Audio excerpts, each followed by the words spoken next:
Unreported World, I'm in Mali, where a growing number of jihadi fighters are destabilising the country. Just this month, ISIS claimed responsibility for the deadliest attack on the Malian military that killed dozens of soldiers. But I discover the fight against these extremists is not being led by the army, but by groups of animal hunters who trust in magical powers to protect their people and the land's ancient treasures. And travelling from the mud city of Djenne to Timbuktu, I learned that this conflict is driven as much by tribal division as the jihadist surge. And a warning, there are scenes some of you may find distressing.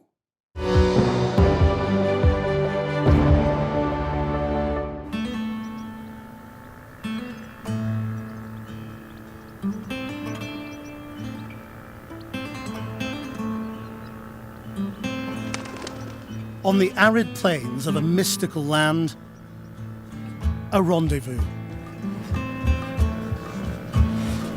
The men riding towards me are among the most fearsome in central Mali. They're late. I'm not going to mention it.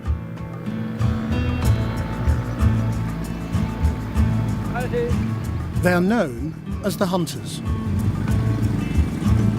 By tradition, they used to track animals to feed their communities.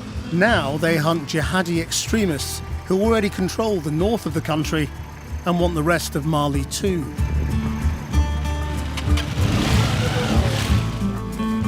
The hunters say they have become the protectors of their people.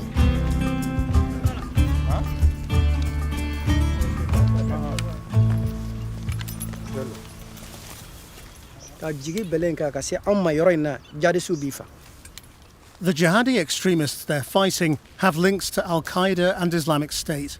The hunters say they're doing what the Malian army failed to achieve. As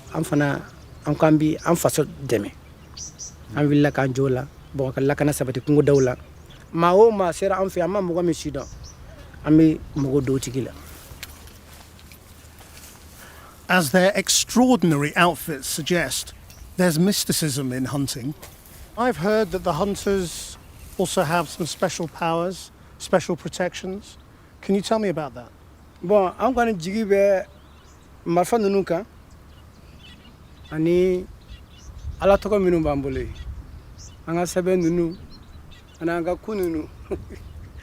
Can you tell me about the amulets? How do you get them, and what is their power?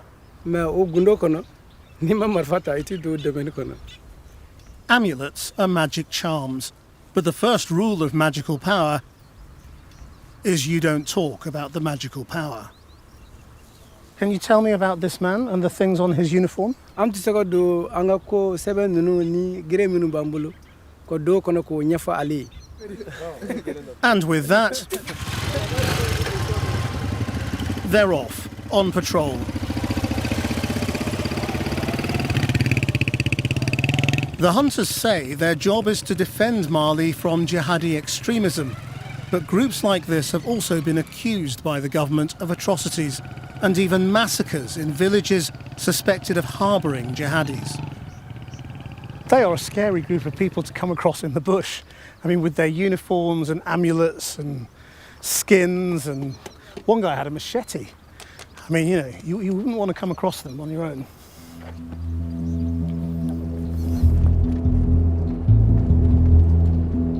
I'm journeying through dangerous territory where jihadi killings and kidnappings are common. As we were travelling now, our driver just revealed that last Sunday he had a very narrow escape involving a mass execution, and his colleague, another driver, was taken hostage. Our driver explains he saw 3 cars on the roadside.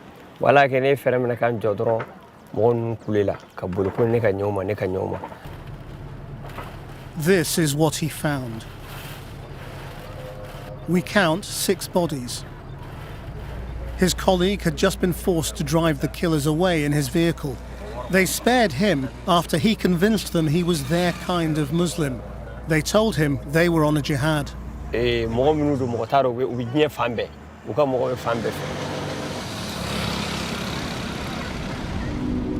I'm heading for one of West Africa's wonders, the fabled city of Djenne. With no clear front line, jihadi extremists can get to these roads quite easily. We've been warned once we get to Djenne, we won't be able to stay for more than a couple of nights. Kidnapping is used here for both terror and finance. Djenne is just across the water, so we're waiting for a ferry to take us across. And on the far side of that, the area is all controlled by the jihadists, and that's what puts Djenne under threat. So for this final bit of the journey, we're being escorted by armed police.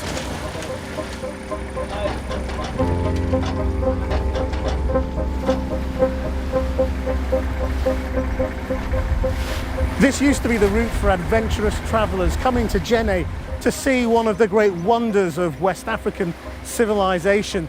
But years of fighting with the jihadi groups to the north of here have meant that there haven't been tourists here for a very long time.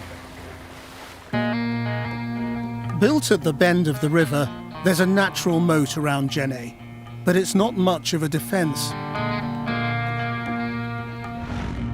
This city was built to welcome passing traders. That wealth helped build one of West Africa's most important centres of Islamic scholarship. Oh, wow.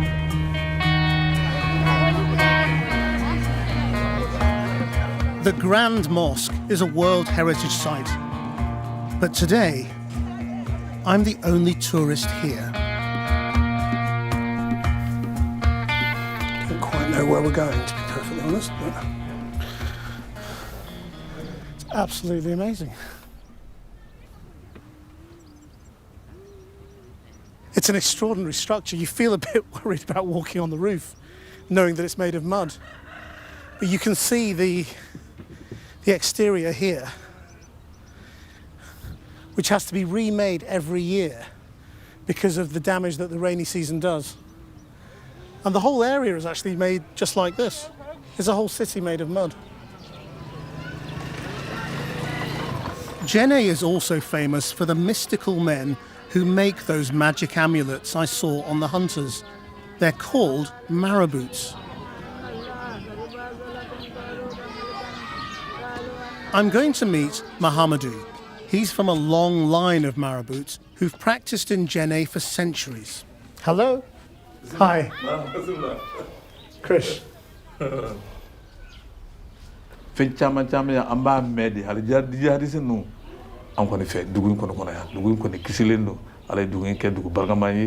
What is the role of the marabout in the town? Do people come to you for help?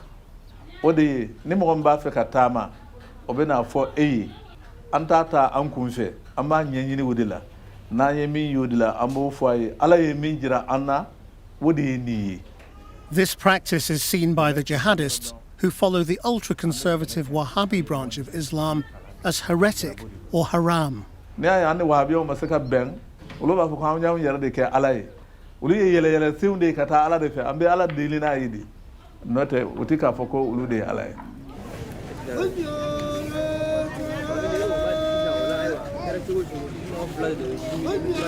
If the city falls to the jihadists, marabouts like Mahamadou will be in great danger. But for the people of Djenne, there's no contradiction between Islam and the ways of the marabout.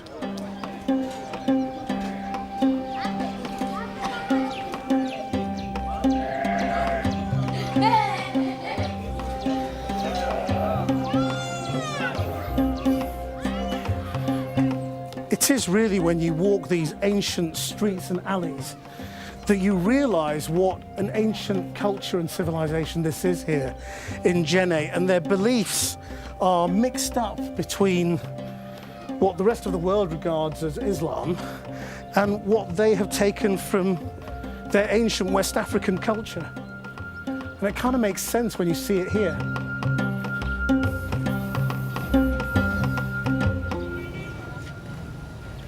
Opposite the Grand Mosque is the library, where Djenne's oldest families have gathered centuries of Islamic learning. Yet this too could be a key target for extremists gathering outside the city. Bonjour. Bonjour. Gaba. Très bien. Je m'appelle Krish. Ah, ok. Soyez le bienvenu. Merci, merci. Moi, c'est Aboubakar Garwayaro. Je suis archiviste à la bibliothèque des manuscrits de Djenne. Aha. Soyez les bienvenus. The library is packed with books dating back hundreds of years. They all belong to the oldest families in the city. Most are traditional Islamic texts like the Quran, but there are also manuscripts about healing and astrology. Are there any texts here that look at the more mystical traditions of Djenne, away from Islam? Oui.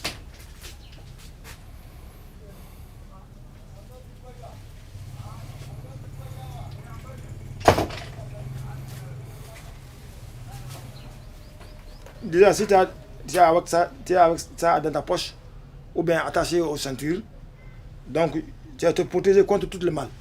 C'est comme on dit, on peut faire comme un antiballe. Ou bien même en allant en brousse, quand tu rencontres soit un lion farouche, tu peux être protégé à travers ça.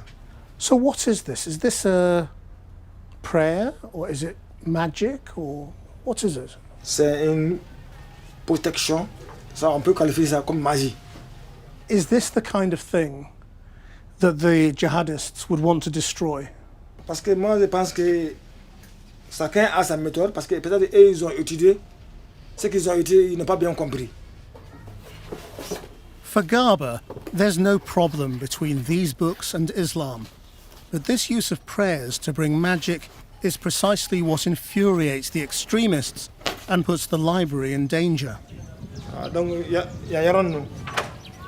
Garber has been desperately trying to protect Djenne's history by digitally scanning the manuscripts, but he tells me the work is building up. tout ça vient d'arriver tout de suite.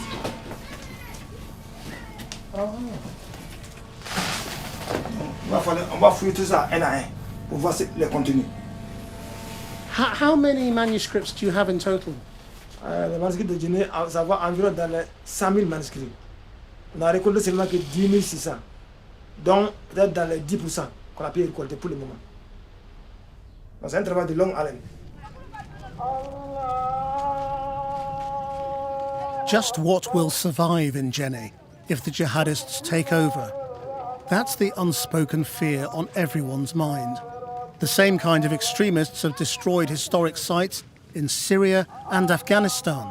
And it's happened in Mali already, in a famous place to the north of here, Timbuktu.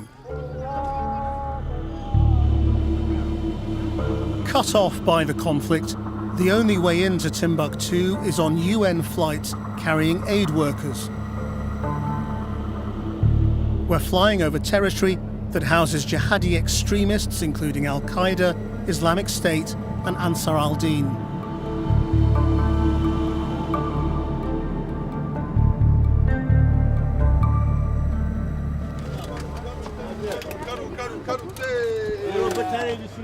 In 2012, they took over Timbuktu, imposing strict Sharia law. They were driven out 9 months later by the French army, but the city is surrounded and scarred. Welcome to Arrivals at Timbuktu. This was bombed by Al-Qaeda during the takeover, the coup, and I guess they haven't rebuilt it.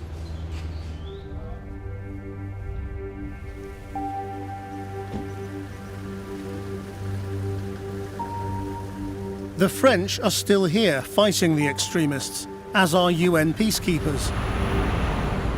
Despite their presence, the airport road is frequently attacked, and we have to travel with an armed escort.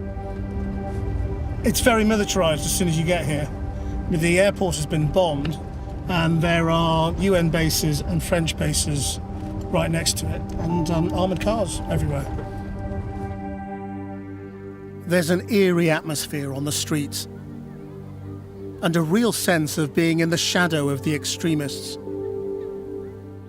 As they were being driven out by the French, the Al-Qaeda fighters destroyed a priceless collection of ancient manuscripts at the main library, the Ahmed Babar Institute.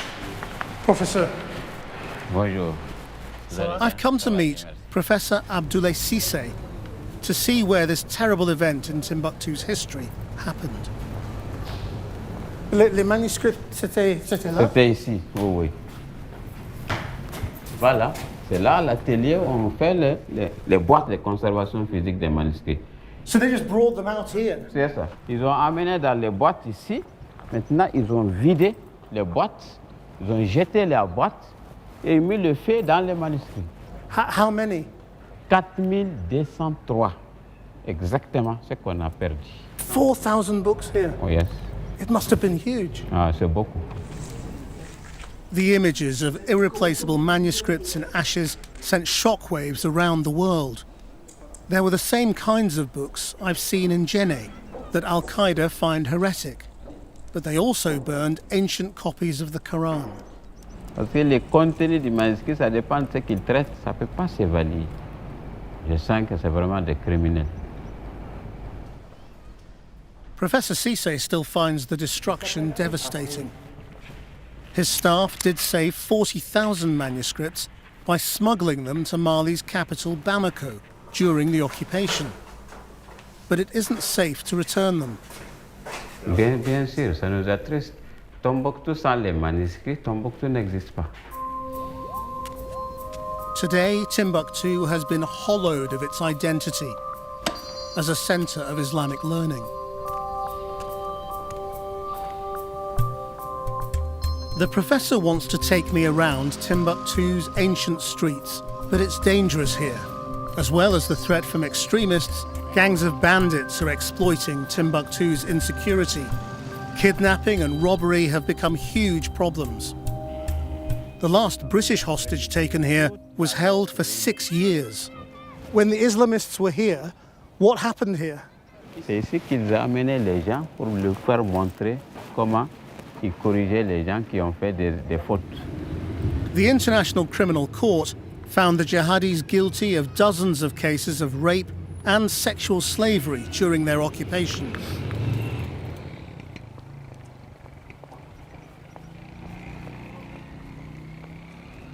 Huh? There is an attack not far from here. Okay. Gunfire has broken out somewhere in the city. The police commander has ordered our guards to get us off the streets. There's confusion about whether this is extremists or bandits, but a couple of days ago, 3 people were killed in a similar shootout. Despite all the international forces here, the situation seems to be getting worse.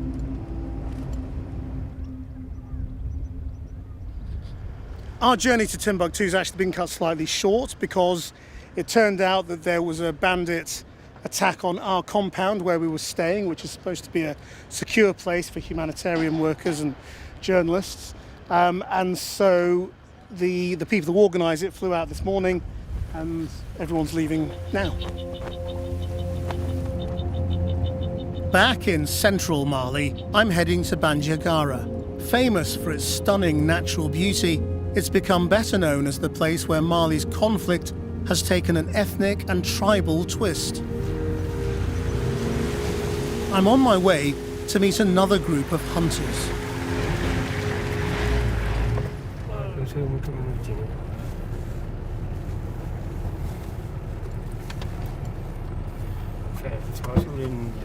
Okay. If you see me touching the ground, it's a mark of respect when you meet these guys.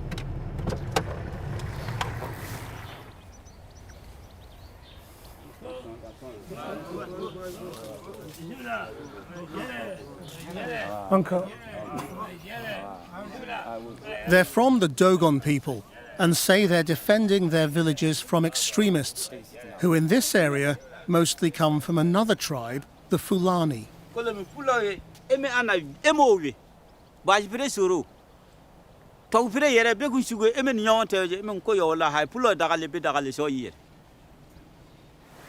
Dogon hunters are accused of attacking Fulani villages and carrying out massacres. And these men don't deny it happens, but claim it's because the Fulani harbour jihadi extremists.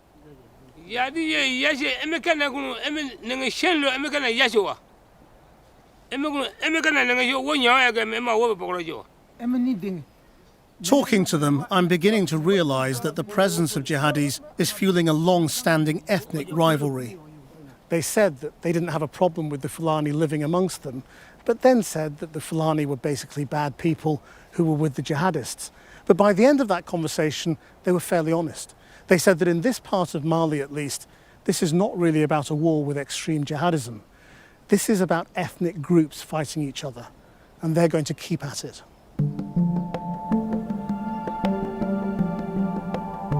Returning to Djenne, it's now clear how deceptive the mystical tranquility is, and I have a stark sense of what would be lost if the conflict breaches these mud walls. I'm going back to see Garba. How are you? Bonjour. Bonjour. Bien dormi? Oui. We leave the library because he's agreed to show me where the majority of the city's manuscripts are stored. As Garba explained, about 90% of Djenne's manuscripts are still held in private homes, and he's bringing us to one of them right now.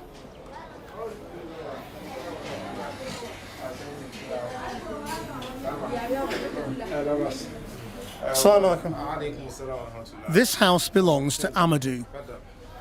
He's already given some manuscripts to Garba, but has many more stashed away throughout the house.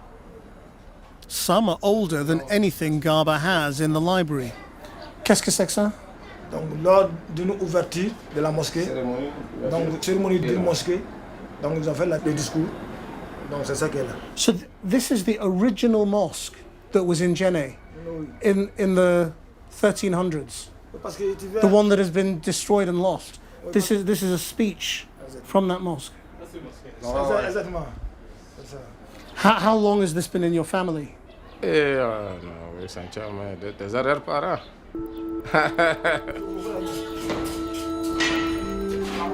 Garba takes me to another room in the house.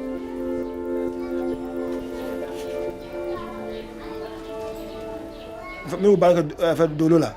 Bon, il y a quoi enfin ni ngake au konnana ni kita unu.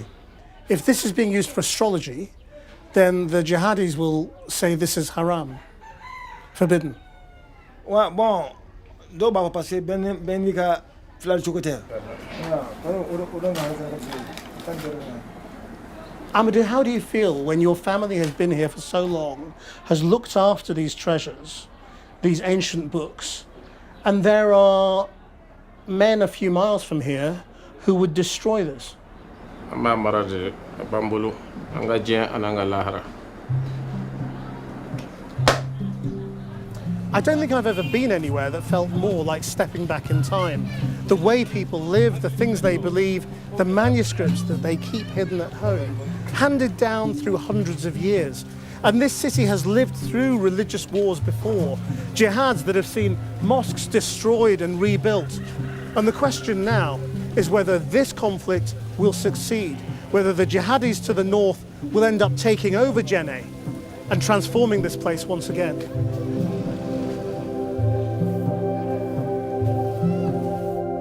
Garba knows that one day he may have to do what they did in Timbuktu and smuggle out Djenne's treasures before they can be destroyed.